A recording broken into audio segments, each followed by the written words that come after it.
산발랏은 우리가 성벽을 보수하고 있다는 것을 듣고 몹시 화를 내며 분을 참지 못했습니다. 그는 유다 사람들을 비웃었습니다. 그가 자기 친구들과 사마리아 군대 장교들에게 말했습니다. 이 미약한 유다 사람들이 도대체 무슨 일을 하고 있는 건가? 그들이 성벽을 다시 쌓을 수 있을까? 그들이 재물을 바칠 수 있을까? 그들은 하루 만에 성벽을 다시 쌓을 수 있다고 생각하나 보다. 그러나 쓰레기요 잿더미에 지나지 않는 돌들을 다시 세울 수는 없을 것이다. 암몬 사람 도비아가 산발랏 곁에 있다가 말했습니다. 그들이 쌓고 있는 성벽은 여우 한 마리가 올라가더라도 무너지게 될 것입니다. 나 느헤미야가 기도드렸습니다. 우리의 하나님, 우리의 기도를 들어주십시오. 우리는 미움을 받고 있습니다. 산발랏과 도비아가 하는 욕이 그들에게 되돌아가게 해주십시오. 그들이 다른 나라로 잡혀가게 해주십시오. 그들의 허물을 가리지 마십시오. 그들의 죄를 못 본 채 하지 마십시오. 그들은 성벽을 쌓고 있는 사람들 앞에서 하나님을 욕되게 했습니다. 우리는 성벽 쌓는 일을 계속하여 절반쯤 쌓았습니다. 백성들은 힘 닿는 데까지 열심히 일했습니다. 그러나 산발랏과 도비아와 아라비아 사람들과 암몬 사람들과 아스돗 사람들은 예루살렘 성벽을 보수하는 일이 계속되고 성벽의 틈새도 메워지고 있다는 말을 듣자 화를 냈습니다. 그들은 예루살렘에 해를 끼칠 궁리를 했습니다. 예루살렘에 와서 싸움을 걸고 혼란에 빠뜨릴 계획을 세운 것입니다. 그래서 우리는 하나님께 기도드렸습니다. 또한 경비병을 세워 밤낮으로 지키게 했습니다. 그때 유다 백성이 이렇게 말했습니다. 일꾼들이 지쳐가고 있다. 온통 먼지와 흙더미뿐이다. 우린 이제 성벽 쌓는 일에 지쳤다. 더구나 우리의 원수들은 이렇게 말했습니다. 우리는 아무도 모르게 유다 사람들을 죽여버리고 그들이 하던 일을 그만두게 할 것이다. 원수들 가까이에 사는 유다 사람들이 와서 적들이 우리를 공격하려고 호시탐탐 기회를 노리고 있습니다 하고 10번이나 일러주었습니다. 그래서 나는 집안별로 몇 사람을 뽑아 성벽 뒤 가장 낮은 곳의 빈터에 두었습니다. 그들은 칼과 창과 활을 가지고 그 자리를 지켰습니다. 그런 뒤에 나는 둘레를 살펴보고 자리에서 일어나 귀족과 관리와 백성들에게 말했습니다. 그들을 두려워하지 마십시오. 주를 기억하십시오. 주는 두렵고 위대하신 분입니다. 여러분의 형제와 자녀와 가정을 위해 싸우십시오. 원수들은 자기들의 계획이 탄로났다는 것을 알게 되었습니다. 하나님께서 그들의 계획을 헛되게 하셨습니다. 그래서 우리 모두는 다시 성벽 쌓는 일을 시작했습니다. 사람마다 자기 일터로 돌아갔습니다. 네, 가슴에 손을 얹고 믿음을 고백하고 말씀을 듣겠습니다. 제가 먼저 고백하겠습니다. 하나님은 나를 사랑하십니다. 나는 그 사랑 안에 있습니다. 하나님은 오늘 나에게 말씀하실 것입니다. 그 말씀에 능력이 있습니다. 그 말씀에 생명이 있습니다. 나의 마음을 하나님께 열겠습니다. 나의 생각을 예수님께 집중하겠습니다. 들은 만큼 변합니다. 들은 만큼 행복해집니다. 드디어 이제 느헤미야와 유대인들이 하나가 되어서 성벽 재건 공사를 시작하게 됐습니다. 느헤미야 3장을 보게 되면은 성벽을 42개 구역으로 나누어서 각 구역마다 책임자를 세우고 그리고 동시다발적으로 성벽 재건의 역사가 시작되는 것을 볼 수가 있습니다. 140년 이상 무너져 있던 성벽, 불타버린 그런 성문이 다시 유대인들에서 하나 되고 있는 장면을 한번 생각해 보시길 바랍니다. 얼마나 가슴 설레이는 그런 장면이겠습니까? 이들이 재건하고 있었던 성벽의 크기가 얼마나 되었는가, 보통 그 길이가 3km 정도 되지 않았는가 보고 있고요. 그 성벽의 두께와 높이는 얼마가 되었을까 자료는 나와 있지 않습니다만 고고학적으로 그 당시의 성벽들에 대한 자료를 보게 되면은 그 당시의 성벽이 높이가 한 10m에서 12m 정도 되고 두께가 한 7m 정도 되는 것으로 나와 있다고 합니다. 그러니까 예루살렘 성벽도 아마 비슷하지 않았겠느냐 이렇게 추산을 할 수가 있을 겁니다. 그렇다면은 두께가 한 7m에 이르고 높이가 10m에 12m 한 3, 4층 되죠. 그리고 길이가 3km나 되는 성벽을 보수라 하더라도 다시 재건한다는 것은 대단히 큰 일이고 그리고 대단히 위대한 역사였다 이렇게 이해해도 될 겁니다. 여러분 이것이 하나님의 뜻에 순종했던 한 신실한 사람의 영향력이었습니다. 이 사람으로 말미암아 절망에 빠졌던 민족이 다시 소망을 꿈꾸기 시작하고 짓밟혀버린 꿈들이 다시 피어나기 시작했습니다. 그리고 포로주에 돌아왔지만 척박한 현실을 보면서 그냥 살아남기에도 급급했던 사람들이 다시 서로를 향해서 헌신하기 시작하고 서로를 신뢰하기 시작한 이런 역사들이 공동체 내에 일어나고 있었다는 겁니다. 여러분 이것이야말로 참된 회복이 아니겠습니까? 참된 회복이라는 것은 눈에 보이는 것만이 아니라 내면에서부터 함께 일어나는 것인데 지금 유대인 공동체 그런 역사가 생기고 있는 겁니다. 마음이 하나 되기 시작하고 서로를 신뢰하기 시작하고 서로를 위해서 기꺼이 헌신하기 시작하고 성벽 재건이라는 공사를 보게 되면 성별도 나이도 계급도 직책도 넘어서 이런 역사가 막 일어나고 있었으니까 이것이야말로 유대인 민족의 회복이 아니겠는가 생각이 듭니다. 그러나 이렇게 예루살렘 성벽이 재건되고 있고 유대인들이 하나 되고 있다더라 이런 소문이 퍼졌을 때에 이 소문을 듣고 마음이 상해하면서 아주 불편해하면서 분노하는 사람들도 있었습니다. 그들은 누구였냐면은 당시 사마리아 지역의 총독으로 있었던 산발락과 그 측근 도비아 같은 사람이 바로 그런 사람들이었습니다. 이들은 느헤미야와 유대인들이 하나 되고 있고 그들이 열정적으로 헌신하고 있다는 소식을 들었을 때에 마음이 분노하면서 어떻게 하든지 그들이 헌신을 무너뜨리려고 하고 그들의 열정을 무너뜨리기 위한 여러 가지 계획을 짜고 시도를 하는 것을 보게 됩니다. 오늘부터 저희가 한 3주 정도 묵상하려고 하는 느헤미야 4장에서부터 6장까지 이야기가 이렇게 대적으로 나타나는 사람들이 어떤 일들을 하고 있는지 무슨 위기가 다가오는지 그리고 그런 위기 가운데 하나님의 사람들은 어떻게 반응하고 있는지 이런 내용들을 함께 저희가 묵상을 해보려고 합니다. 오늘은 그 중에서 느헤미야 4장에서 일어나고 있는 위기들과 이에 대한 하나님의 사람들의 반응에 대해서 묵상을 해보겠습니다. 먼저 1절부터 3절까지 말씀입니다. 제가 먼저 1절 읽겠습니다. 산발랏은 우리가 성벽을 보수하고 있다는 것을 듣고 몹시 화를 내며 분을 참지 못했습니다. 그는 유다 사람들을 비웃었습니다.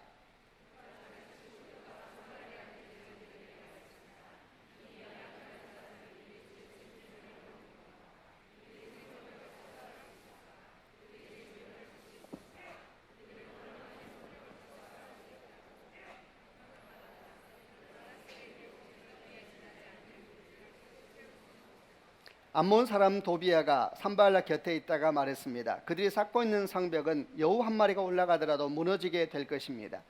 처음 나타난 위기, 처음 나타난 도전은 비웃음과 조롱이라는 모습으로 나타났습니다. 유대인들이 성벽을 재건하고 있다는 소식을 들은 산발락이 부하들과 사람들을 모아놓고 이렇게 외쳤습니다. 성경은 말하기를 그가 몹시 화가 나서 분노를 절제하지 못하면서 말했다 그랬으니까 약간은 관계어려운 모습으로 외치고 있는 모습을 생각하면 되겠지요. 이 미약한 사람들이, 이 미약한 유다 사람들이 무슨 일을 하고 있는 건가? 그들은 자기들이 성벽을 다시 쌓을 수 있다고 정말 생각하는 것일까? 그들이 재물을 바칠 수 있다고 생각하는 것일까? 그들은 하루 만에 성벽을 다시 쌓을 수 있는 것으로 생각하나 보다. 그러나 쓰레기요 잿더미에 지나지 않는 돌들을 다시 세울 수는 없을 것이다. 비웃으면서 조롱하고 있는 겁니다. 힘도 없고 무능한 사람들이 무슨 일을 할 수 있겠느냐 이렇게 비웃는 것이고 140년의 세월이 지나면서도 재건하지 못했었는데 이제 와서 그들이 뭐라고 그걸 다시 재건하겠다고 나서니 참으로 가소로운 일이 아니냐 이렇게 반응하고 있는 것입니다. 한때 성벽을 이루었던 돌들은 다 불에 타버리고 무너져서 이제는 쓰레기가 되고 잿더미가 돼서 땅에 묻혀버렸는데 그 돌들을 다시 꺼내가지고 성벽을 쌓겠다 그러니 그게 논리적으로도 앞뒤가 안 맞는 것이고 참으로 미련한 일이 아니냐 이렇게 이제 외치면서 이렇게 비웃고 있는 말을 하고 있는 겁니다. 근데 이렇게 산발랏이 비웃고 조롱하자 옆에 서 있는 도비아라고 하는 사람이 그 측근 참모였죠. 거기에 한마디 덧붙입니다. 그들이 쌓고 있는 성벽은 여우 한 마리만 올라가도 무너지고 말 겁니다. 그건 성벽도 아닙니다 이런 말이죠. 그게 무슨 성벽입니까? 그래서 쌓는다 한들 여우 한 마리만 올라가도 무너지고 마는 아주 부실한 성벽이 되고 말 겁니다. 이렇게 이제 덧붙여서 비웃고 조롱하게 됩니다. 그런데 이렇게 산발락과 도비아가 사람들을 모아놓고 부하들에게 유다 백성들을 비웃고 조롱하는 모습들은 여기서 끝나지 않고 이게 소문으로 퍼지게 됩니다. 그리고 이제 이 소식을 느헤미야도 듣게 됐습니다. 느헤미야는 여기에 대해서 어떻게 반응을 하는가? 4절부터 5절 말씀을 보겠습니다. 제가 4절 먼저 읽겠습니다. 나 느헤미야가 기도드렸습니다. 우리의 하나님, 우리의 기도를 들어주십시오. 우리는 미움을 받고 있습니다. 산발락과 도비아가 하는 욕이 그들에게 되돌아가게 해주십시오. 그들이 다른 나라로 잡혀가게 해주십시오. 5절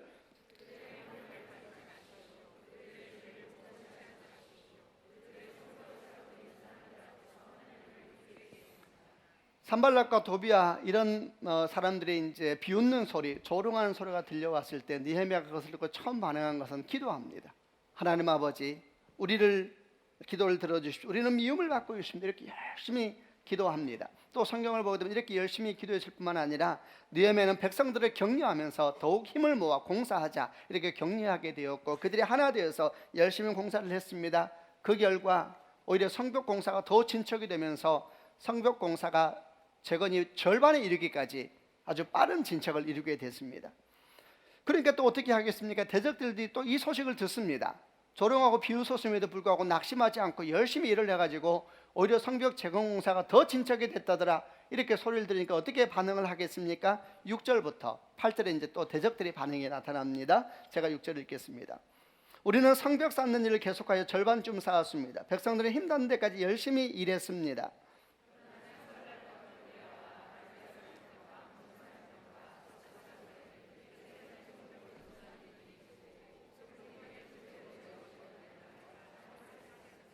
그들은 예루살렘에 해를 끼칠 궁리를 했습니다. 예루살렘에 와서 싸움을 걸고 혼란에 빠뜨릴 계획을 세운 것입니다.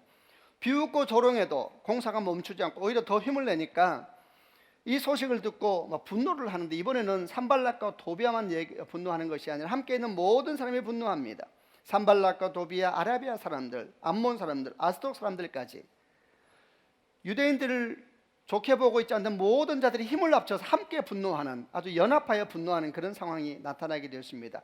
그리고 여기서 이제 분노하면서 끝나지 않고 이들이 예루살렘을 공격하자, 두려움에 빠지게 해서 혼란에 빠지게 하자, 그래서 공격하여서 싸움을 걸고 혼란을 빠뜨릴 계획까지 세우게 되었습니다. 또 이런 소문이 또 이제 퍼지기 시작합니다. 그리고 이런 소문이 다시 또 느헤미야에게도 그리고 유대인에게도 흘러오게 됐습니다.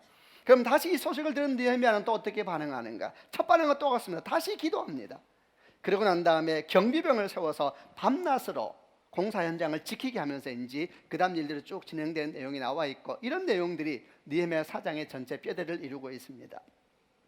자, 지금까지 내용을 보면서 이제 우리가 몇 가지 묵상을 좀 나눠보려고 합니다.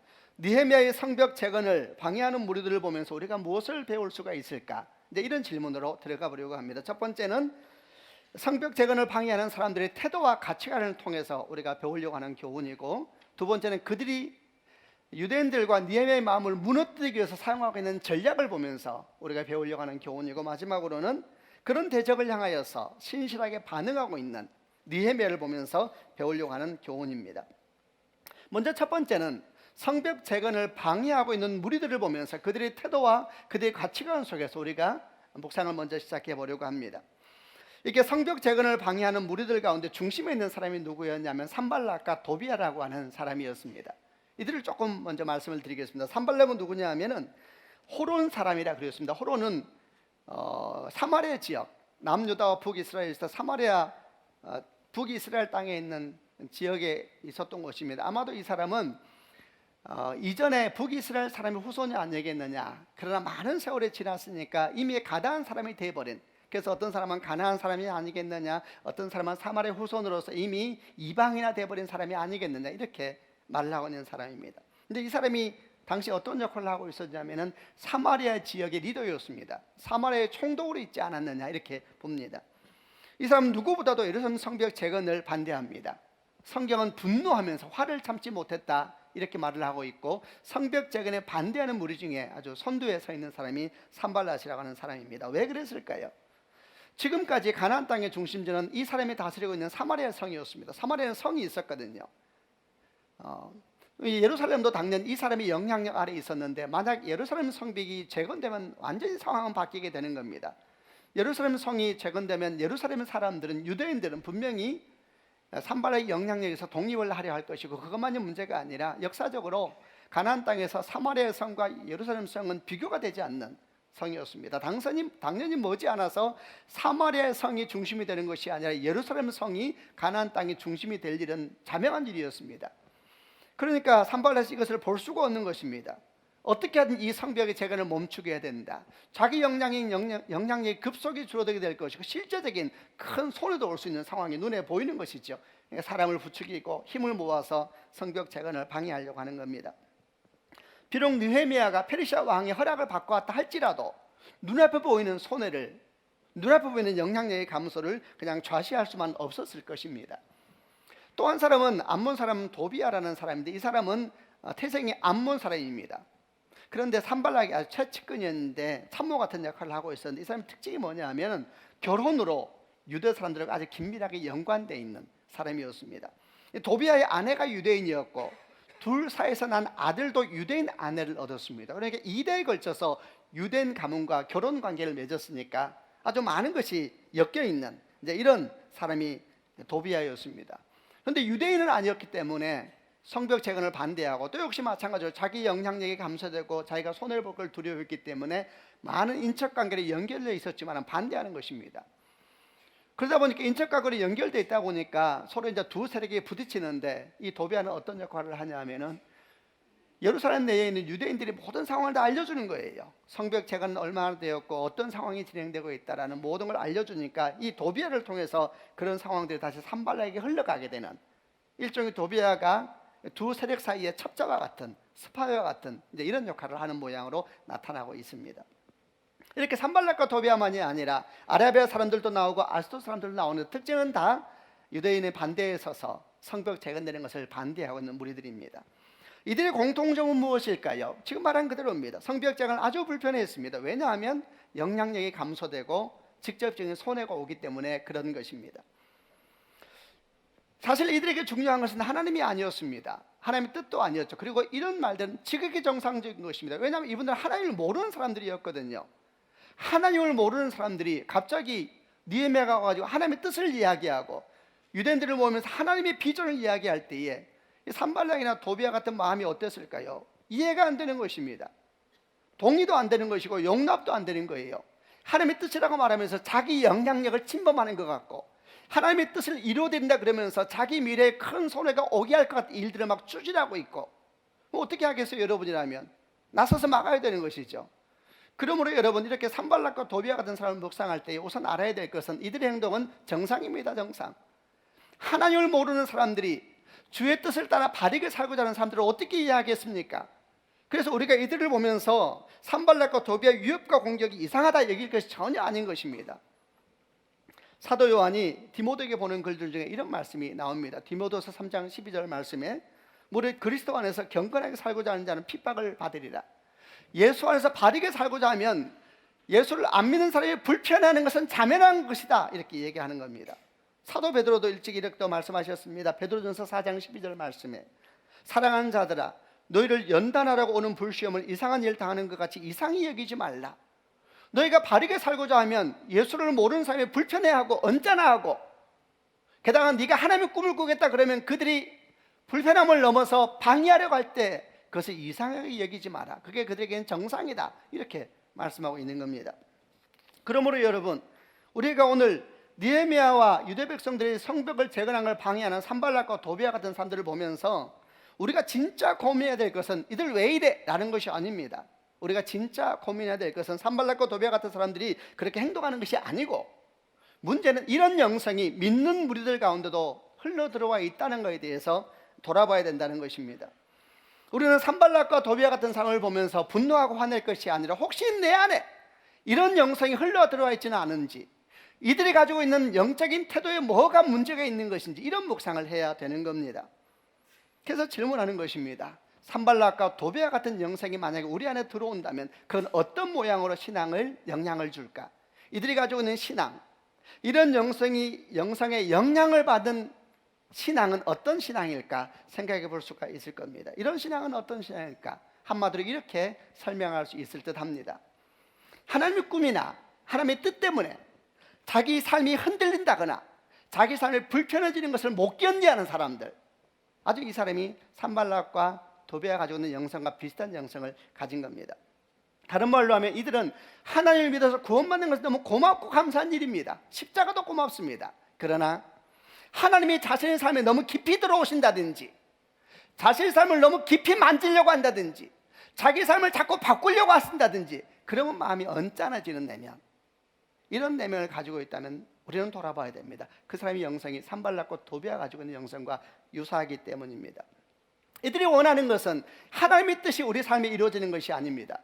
내 뜻을 주께서 도우셔서 이루게 되는 것, 이게 이제 이들이 원하는 신앙의 모습이죠. 이런 신앙은 위험한가? 아주 위험하지요. 사실 반쪽짜리 신앙이 차라리 없는 것보다 때때로 위험하기도 한 것입니다.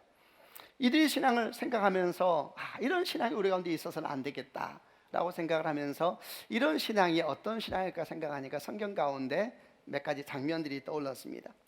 사실 그 장면은 좋은 장면이 아닙니다. 예를 들어서 마가복음 5장을 보게 되면은 거라사 지방에 귀신 들린 한 사람이 나타납니다. 그는 귀신 들려서 무덤 사이에 거하고 있었는데 우리 주님께서 거길 가시게 되자 예수께서 오시는 걸 보고 소리를 지르는데 이런 소리를 질렀습니다. 가장 높으신 하나님의 아들이신 예수여, 저와 무슨 상관이 있습니까? 저를 괴롭게 하지 마십시오. 이렇게 얘기를 해요. 또 비슷한 장면이 누가복음 4장에 가버나움의 회당에 귀신 들린 한 사람이 있었는데 이 사람이 예수께서 회당에서 말씀을 전하시자 그 말씀을 듣고 이렇게 반응하기 시작합니다. 나사렛 사람 예수님, 당신이 우리와 무슨 상관이 있습니까? 우리를 없애려고 오셨습니까? 나는 당신이 누군지 압니다. 당신은 하나님의 거룩한 자입니다. 이렇게 이제 반응을 하는 모습이 있지요. 악한 영은 어떤 영향력 우리에게 주는가? 악한 영은 예수님이 하나님의 아들인 것까지 인정합니다. 그러나 그 예수께서 자신과 상관없기를 원합니다. 왜 내 인생을 자꾸 상관하려고 하십니까? 내 인생에 왜 자꾸 들어오려고 하세요? 왜 자꾸 내 계획을 손대려고 하세요? 심지어는 이 영은 어떤 영향력을 주냐면 예수께서 우리 인생을 상관하려고 하시면 그걸 어떻게 받아들이냐면 나를 괴롭게 하는구나 이렇게 받아들여요. 왜 나를 괴롭히십니까? 왜 나를 멸하려고 하십니까? 이제 이렇게 반응하도록 우리 안에 일을 하고 있는 영이 악한 영인 것이죠. 그럼 성령은 어떻게 일하시는가? 성령은 반대로 일하시죠. 성령은 예수께서 하나님의 아들이심을 고백하게 할 뿐만 아니라 더 나아가서 어떻게 합니까? 예수로 말미암아 자신의 삶이 흔들리기를 원합니다. 주님, 제 삶을 상관하여 주십시오. 제 인생을 좀 건드려 주십시오. 제 인생에 와서 지지를 일으켜 주십시오. 이런 것이 성령의 역사인 것이지요. 여러분 축복합니다. 우리가 이제 한 3주 동안 이렇게 대적에 대한 얘기를 나눌 때에 우리 마음 가운데 항상 경계하며 깨어 있어야 될 것 중에 하나는 우리가 이런 영을 가지면 안 됩니다. 아멘이죠. 우리는 그리스도를 믿을 뿐만 아니라 그분이 우리 인생에 개입하시길 원합니다. 아멘이죠. 우리는 그분을 말미암아 삶이 변하는 걸 두려워하지 않습니다. 아멘입니다. 그분이 우리 인생에 지지를 일으키시고 우리 삶을 통째로 바꾸시는 것을 소망합니다. 아멘입니다. 그분이 우리 인생을 개입하여 들어올 때 우리는 우리를 괴롭히는 것을 말하지 않습니다. 주여 내 인생을 새롭게 하여 주옵소서. 아멘이죠. 산발락과 도비아는 못 견디는 거예요. 뭐 하나님의 이름이에요, 뭐 하나님의 뜻이에요, 내가 지금 어려운데. 이런 영성이 4장, 5장, 6장에 있는 하나님의 뜻을 반대하는 무리들 가운데 가득 덮고 있는 영성이었던 것입니다. 또 한 가지 교훈은 이제 이런 영성을 가진 사람들, 그들이 대적들이 성벽 재건을 멈추게 하기 위해 사용한 전략을 가지고 우리가 배우려고 하는 교훈입니다. 그들이 사용한 전략이 뭔가 두 가지가 나타나죠. 첫 번째는 조롱하고 비웃습니다. 그리고 두 번째는 끊임없이 위협합니다. 조롱하고 비웃고 위협함으로 말미암아 어떤 결과를 낳으려고 합니까? 스스로 낙심하게 하려는 것이죠. 그리고 동시에 두려움에 가득 차서 스스로 성벽 재건의 역사를 멈추어 버리는, 이제 그런 일을 하게 하기 위해서 조롱하고 비웃으며 끊임없이 위협하고 있었던 것입니다. 결론적으로 이들의 전략은 효과가 있었는가? 아주 효과가 있었습니다. 10절부터 12절 말씀을 한번 읽어보겠습니다. 제가 먼저 10절 읽겠습니다. 그때 유다 백성이 이렇게 말했습니다. 일꾼들이 지쳐가고 있다. 온통 먼지와 흙더미 뿐이다. 우리는 이제 성벽 쌓는 일에 지쳤다.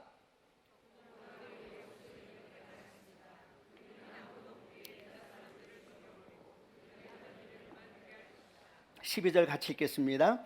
원수들 가까이에 사는 유다 사람들이 와서 적들이 우리를 공격하라고 호시탐탐 기회를 노리고 있습니다 하고 10번이나 일러주었습니다. 보십시오. 지금 유다 백성들이 하는 이야기입니다. 조금 전에 제가 여러분에게 말씀드린 것처럼 조롱하고 비웃고 위협한 일들이 지금 대적들 사이에 일어났습니다. 그 뒤에 유다 백성들 사이에 이제 어느 시간이 흐르고 난 뒤에 어떤 일이 생기고 있는지를 기록하고 있는 것이죠. 유다 백성들이 이렇게 말을 했습니다. 일꾼들이 지쳐가고 있다. 온통 먼지와 흙더미 뿐이다. 이제 우리는 성벽 쌓는 일에 지쳤다. 한번 잘 들어보세요. 일꾼들이 지쳐가고 있다. 온통 먼지와 흙더미 뿐이다. 우리는 이제 성벽 쌓는 일에 지쳤다. 사실은 느헤미야 사정을 깊이 묵상하다 보면 이 말씀이 이 유대인들의 말이 낯설지 않다는 느낌이 들어야 합니다. 왜냐하면 이게 산발랏이 유대인들이 비웃으면서 한 얘기거든요. 기억나십니까? 그가 처음에 유대인들이 성벽 쌓는다는 소식을 들을 때 비웃고 조롱하면서 외쳤잖아요. 이 미약한 사람들이 도대체 자기들이 성벽을 지을 수 있다 정말 생각하는 걸까? 지난 140년 동안도 못 지었는데 자기들이 할 수 있다고 정말 생각하는 걸까? 얼마나 가서운 일인가? 이러면서 뭐라고 덧붙였습니까? 쓰레기요, 잿더미에 지나지 않는 돌들을 다슬 쌓을 수 있다고 생각하는 걸까? 이런 말을 했었죠. 여러분, 쓰레기요, 잿더미에 지나지 않는 돌을 그들이 정말 쓸 수 있다고 생각하는가? 말도 안 되지 않는가? 이렇게 했습니다. 유대인들이 얼마 뒤 입으로 말합니다.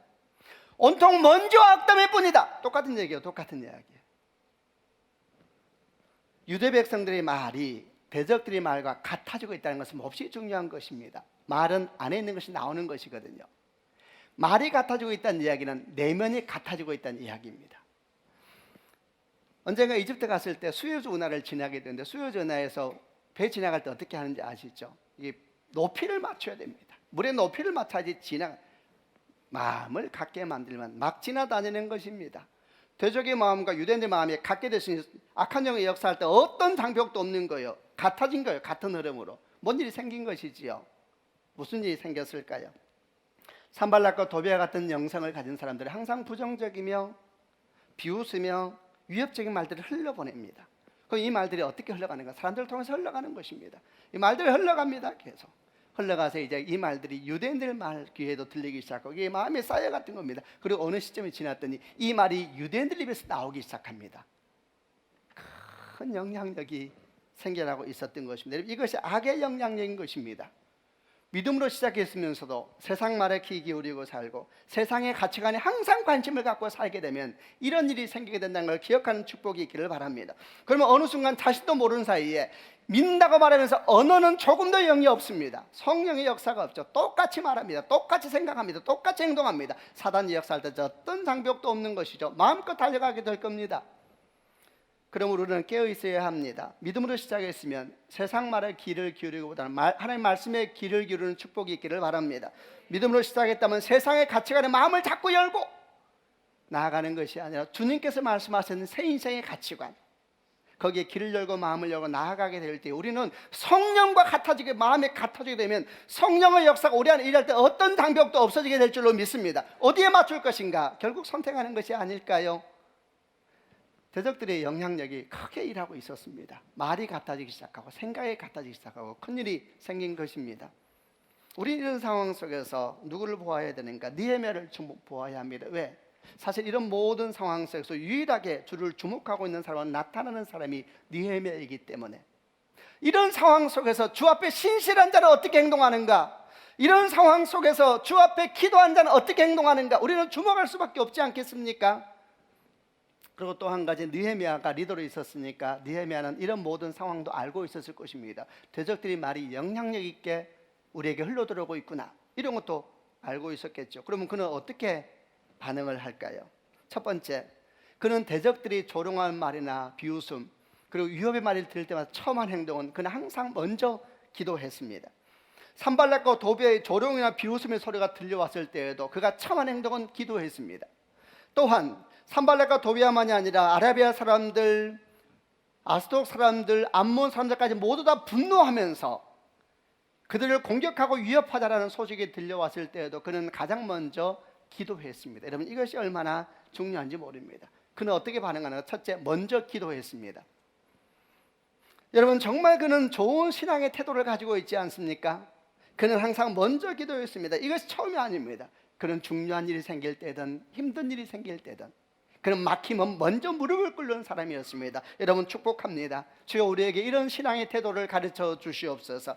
이런 신앙의 태도는 분명코 평소에 기도해야만 나오는 태도입니다. 여러분, 평소에 기도하지 않는데 어떻게 위기에 처할 때 갑자기 기도가 뚫리겠습니까? 이 사람은 기도하는 사람이었던 것입니다. 아주 좋은 신앙의 태도이지 않습니까, 여러분? 이런 태도가 우리 가운데 있기를 주님의 이름으로 소망합니다. 그는 가장 먼저 기도했습니다. 근데 중요한 거 하나 더 있습니다. 그의 기도를 보게 되면 아주 주목할 만한 언어 표현이 등장을 합니다. 그의 기도가 이렇게 기도합니다. 우리 하나님, 우리 기도를 들어주십시오. 우리는 미움을 받고 있습니다. 산발락과 도비아가 하는 욕이 그들에게 돌아가게 해주십시오. 이러면서 우리라는 표현을 계속 반복했습니다. 이게 주목할 만한 것입니다. 뭘 느낄 수가 있습니까? 여러분, 느헤미야는 홀로 기도하면서 동시에 함께 기도하자고 유대 백성들을 초청하고 있었던 것입니다. 이것은 여러분 아주 중요한 것입니다. 그는 홀로 기도할 뿐만 아니라 유대 백성들이 함께 기도하자고, 전민족적인 위기가 왔으니 함께 기도하자고 기도를 요청하고 있었던 것 같습니다. 아마도 생각한데 성벽을 재건하는 일이 계속 진행돼야 되니까 모든 유대인들이 다 모이지는 못했을 겁니다. 그냥 42개 블럭에 있는 리더들은 다 불러 모았겠지요. 그리고 아마 함께 기도했을 것입니다. 그리고 요청했을 것입니다. 각 블럭으로 돌아가서 함께 기도하십시오. 전민족이 기도할 때입니다. 아마 이런 요청을 했을 것 같아요. 그러니까 우리 하나님이여, 우리의 기도를 들어주소서. 우리가 미움을 받고 있습니다. 이렇게 말하고 있는 겁니다. 보십시오. 이런 위기 속에서 그의 첫 번째 행동은 기도한 것입니다. 그는 홀로 기도했을 뿐만 아니라 두 번째 함께 기도했습니다. 우선 이 속에서 산발락과 느헤미야의 모습이 얼마나 다른지 한번 관찰해 보시길 바랍니다. 산발락도 사람들을 모았고 느헤미야도 사람들을 모았습니다. 산발락은 모아서 뭐 했습니까? 비웃고 조롱했습니다. 느헤미야는 모아서 기도했습니다. 우리는 누구의 영상을 따라가야 되겠습니까? 축복합니다. 여러분, 산발락의 영상을 따르지 않냐고 느헤미야의 영상을 따라가는 축복의 있기를 주님의 이름으로 축원합니다. 우리가 모였을 때에 사람을 뒷담화하고 누군가를 비웃고 조롱하는 것은 우리도 모르는 사이에 산발락의 영상을 따라가는 것이니 깜짝 놀라는 축복이 있기를 바랍니다. 우리는 모였을 때에 하나님을 예배하고 하나님께 기도하는 느헤미야의 영상을 따라가게 되면 역사가 일어나게 되고 기적이 거기에서부터 시작되는 것입니다. 아멘이지요. 이렇게 느헤미야는 먼저 기도하고 함께 기도하는 일을 하고 있을 뿐만 아니라 두 번째로 뭘 하냐 하면은 기도하면서 힘을 다해서 공사를 계속해 나갑니다. 여러분, 이게 또 중요한 것입니다. 기도하면서 자신이 해야 될 일, 그리고 할 수 있는 일을 최선을 다해서 하고 있습니다. 이뿐만이 아닙니다. 그는 기도하면서 자기 할 일을 최선을 다해서 하고 있을 뿐만 아니라 대적들의 공격에도 대비를 합니다. 이런 복합적인 상황을 기록한 내용들이 16절부터 23절에 나옵니다. 한번 읽어보겠습니다. 제가 먼저 이 상황을 한번 느낌을 이해하면서 읽는다는 마음으로 한번 읽어보겠습니다. 제가 먼저 16절 읽겠습니다. 그날부터 내 종들 가운데 절반은 성벽 쌓는 일을 하고 나머지 절반은 창과 방패와 활과 갑옷으로 무장했습니다. 그리고 관리들은 성벽을 쌓는 유다 백성 뒤에 섰습니다.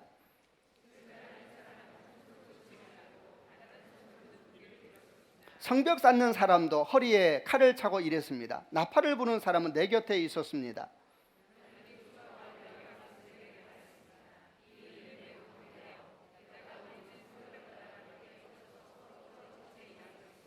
그러니 여러분은 어디에서든지 나팔 소리가 나거든 그곳으로 모이시오. 우리 하나님께서 우리를 위해 싸워주실 것이요.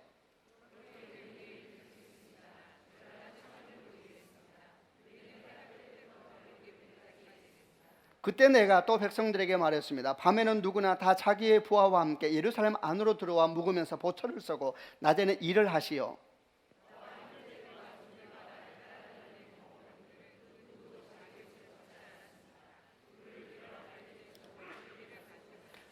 여러분, 이 내용을 읽으면서 어떤 느낌이 드세요? 지금 유대 백성들에게 어떤 일을 하고 있는 것입니까? 여러분, 이들이 지금 군대가 돼가고 있는 중입니다. 아주 놀라운 일이지 않습니까? 42개의 구역으로 나누어져서 공사를 하고 있었는데 42개의 구역에서 다시 각 팀이 나누어집니다. 반은 경기하는 사람, 반은 공사하는 사람으로 팀을 나누기 시작하였고, 그것만이 아니고 나팔 부는 사람을 따로 세웁니다. 그리고 나팔 부는 사람은 항상 느헤미야 곁에 함께 머물게 하면서 어느 지역이든지 문제가 생기면 모든 유대인들이 알 수 있도록 훈련했겠죠. 알려줬겠죠. 나팔을 어떻게 불면 무슨 뜻이다, 어떻게 불면 무슨 뜻이다. 이렇게 이제 나팔 부는 사람을 옆에 두면서 굉장히 전략화하고 조직하기 시작합니다. 그것만이 아닙니다. 밤에는 모두 예루살렘 안에 들어와 잠을 자도록 합니다. 무슨 일이 생기면 모두가 함께 대응해야 되니까. 돌아가면서 보초를 서게 했습니다. 그래서 모든 유대인들은 자기 옷도 벗지 아니하고 물을 기르러 갈 때도 무기를 가지고 다녔습니다. 여러분, 군에 갔다 온 사람 이게 무슨 뜻인지 알 거예요. 지금 무슨 일이 생기고 있는 건가? 지금 그들은 군대가 되고 있습니다. 근데 그냥 군대가 아닙니다. 최강의 군대가 되고 있었다, 최정의 군대가 되고 있었다라고 말해도 됩니다. 최정의 군대는 어디에서 만들어집니까? 전쟁터에서 만들어지는 것이 아닙니까? 지금 전쟁터에서 바로 그런 일들이 유대 백성이 일어나고 있는 것입니다. 공통의 적이 눈앞에 보이고 있습니다. 그들 지금 죽이겠다고 위협하고 있는 적들이 눈앞에 보이니 이런 훈련 장소가 어디 있습니까? 최정의 군대가 그 짧은 52일이라는 시간 동안에 최정의 군대가, 여러분 모두가 순종합니다. 최정의 군대가 지금 만들어지고 있는 것입니다. 이뿐만 아니었지요. 아까 우리는 앞에 말했습니다. 이들은 이미 함께 기도하는 공동체가 되어가고 있었습니다. 보십시오. 그냥 기도하는 공동체가 아닙니다. 공통의 적을 또 앞에 두었으니 어떻게 기도했을까요? 온 힘을 다해서 목숨을 걸고 기도하는 것입니다. 상황이 지금 이해가 되시지요? 얼마나 뜨거운 기도였을까요? 그리고 함께 기도하면서 기도하는 저 사람이 얼마나 고마웠을까요? 저 사람이 없으면 내가 죽는 것이요, 내가 없으면 저 사람이 죽는 것입니다. 한 손은 칼을 들고 한 손에는 장비를 들고 눈물로 기도할 때 여러분 역사가 일어나고 있었던 것입니다. 여러분 이걸 다 보십시오. 어떤 상황이 생기고 있는 것입니까? 자, 무슨 일이 지금 일어나고 있는 것입니까? 처음 시작은 조롱과 비웃음, 위협이었죠. 그러나 그 결과는 뭡니까? 눈물을 걸고 기도하는 공동체가 태어나고 있었고, 누구도 함부로 건들 수 없는 용사 무리들이 태어나고 있었던 것입니다. 할렐루야. 여러분 이것이 하나님 앞에 신실한 한 사람이 가져오는 영적 결과임을 기억하는 축복이 있기를 바랍니다. 그는 비웃음을 당했지만, 그리고 조롱을 당했지만 함께 비웃지 않고 함께 조롱하지 않았습니다. 그는 위협을 받고 미움을 받았지만 함께 분노하지 않고 함께 소리치 않았습니다. 그 대신에 그는 가장 먼저 무릎을 꿇었습니다. 그도 분노했지요. 하나님께 그 마음을 토하고, 그도 힘들었죠. 하나님께 그 마음을 토했습니다. 그는 가장 먼저 기도하고, 그뿐만 아니라 무리들을 기도 가운데 불렀습니다. 우리 함께 기도할 시간입니다. 공동체를 기도하는 공동체로 자연스럽게 만들게 되는데, 외부의 위협이 기도할 수밖에 없는 상황을 몰아간 거예요. 이거야 여러분 축복이지 않겠습니까? 할렐루야. 주 예수 안에 있는 자에게는 위기가 축복이 될 줄로 믿습니다. 평소라면 될 수가 없는 일이 위기가 생기니까 갑자기 민족이 하나가 되고 용사가 되고 기도 공동체가 되게 된 겁니다. 그리고 자신이 할 일, 자신이 할 수 있는 일을 최선을 다해서 했습니다. 그렇게 했더니 언제부터인가 사람들이 함께 기도하는 무리들, 여기저기서 막 기도하는 일이 생기고, 그리고 여기저기에서 세상을 두려워하지 않는 용사들이 생기게 되는 것입니다. 그리고 그런 부모를 보는 자녀들도 어떻겠습니까? 여러분 그리스도인에게는 이렇게 부정적인 상황을 긍정의 축복으로 바꾸어 버릴 수 있는 능력이 있다는 것을 기억하는 축복이 있기를 주님의 이름으로 축원합니다. 이제 말씀을 정리해 보겠습니다. 여러분, 첫째, 산발락과 도비아 같은 사람이 가지고 있는 영성을 거부하시기를 바랍니다. 우리는 주와 상관이 있기를 원합니다. 주여 우리 인생을 흔드시옵소서. 우리 인생을 만지시옵소서. 두 번째, 비웃음을 당하고 조롱을 당할 때 함께 비웃지 말고 함께 조롱하지 말고 주 앞에 무릎을 꿇으셔서 위기를 영적인 찬스로 바꾸어 버리시길 바랍니다. 기도할 뿐만 아니라 함께 기도하고, 그리고 주어진 자리에 최선을 다하고 힘을 다해서 앞으로 걸어갈 때 우리도 모르는 사이에 우리는 용사가 될 것이고, 하나님이 위대한 공동체의 사람들로, 가정들로 세워주는 축복이 있을 줄로 믿습니다. 그런 축복이 여러분 가운데 있기를 주님의 이름으로 축원합니다. 아멘. 기도하십시다.